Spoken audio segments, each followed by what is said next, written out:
Today we are going to start our first project of Camp Art in a Box Kit 2.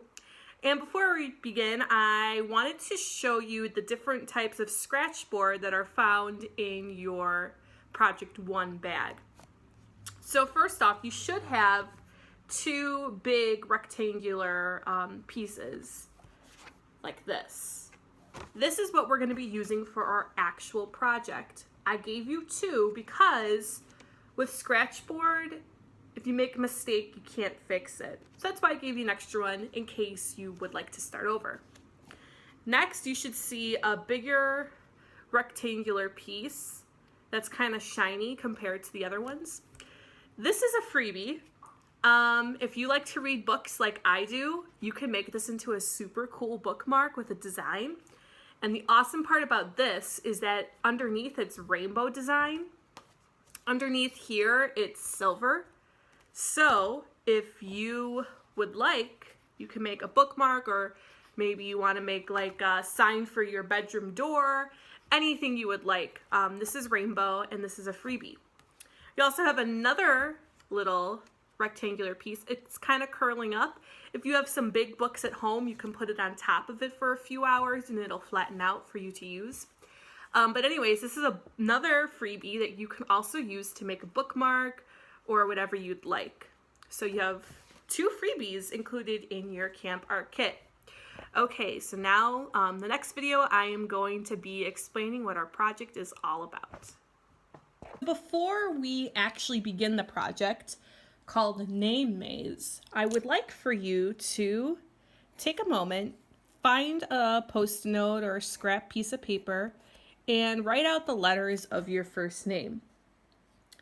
Now, what we're going to do in this project is we're going to make a maze, sort of, with our name on the scratchboard. But the thing is we can't have letters like this. We need to have, like, bubble letters because it has positive and negative space. Positive space is the white space that you see here in the letter. That is positive space.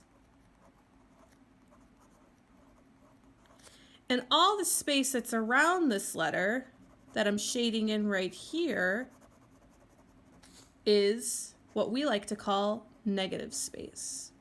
So we need to make sure that we have enough positive space to make it kind of like a bubble letter or a block letter. We can't just handwrite our letters like so, because we need to give our project some dimension.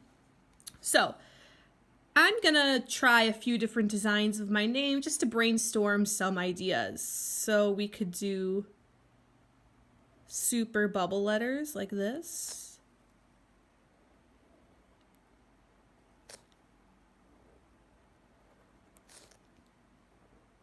I love bubble letters. They make everything look so cool. So we got some bubble letters. We can even do some traditional, I'm not as good as block letters as I am at bubble letters, but we can do some sort of block letters. Makes your art look super crisp. So block letters are cool. You can even do like some groovy kind of letters, some swirly kind of designs.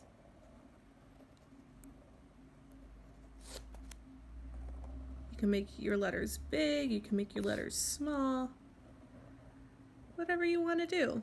I just want you to brainstorm some ideas on a scratch piece of paper before you begin. And if you want to use a nickname or, I don't know, it doesn't matter. I'm using my first name. You can use your last name, first name, nickname. It doesn't matter. We can also do some like kind of, I know you can't see it, but you can do some like swirly kind of letters. Like I said, whatever ideas you have, as long as it has clear positive space and clear negative space. So all these letters, positive space, negative space, positive space, negative space. So all these letters have a definite positive space and a definite negative space. So again, brainstorm about 3-4 ideas on a scrap piece of paper. Okay, now that I have a couple of ideas I could start with, I'm ready to start on my scratch pad. Like I mentioned earlier, if you make a mistake, you can't necessarily erase it. Once you engrave into the scratch pad, there's really no going back. So, out of the two tools, you should have a sharp one and a more dull one. I want you to first start off with the dull one and kind of don't press too hard. I just want you to get your design on there. So let's see, I'm gonna do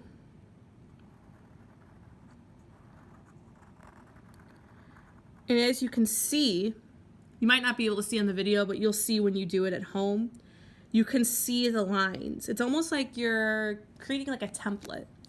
So I'm going to do a J, my U,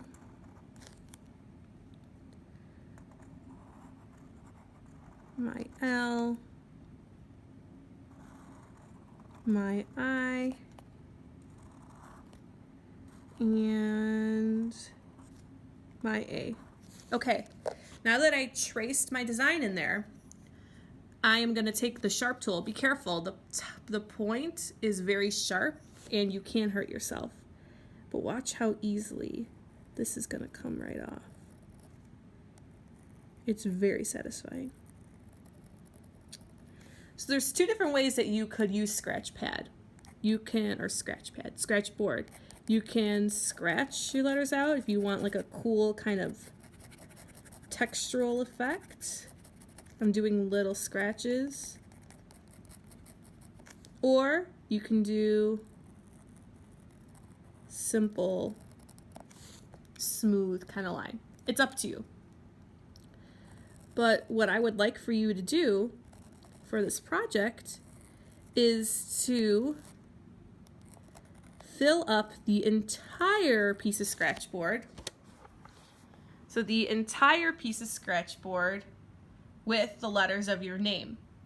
You can do different styles, different fonts, whatever you want, but that's just a little piece, so I'm gonna do another one here, another one over here. Your goal is to fill the entire piece of paper with your name.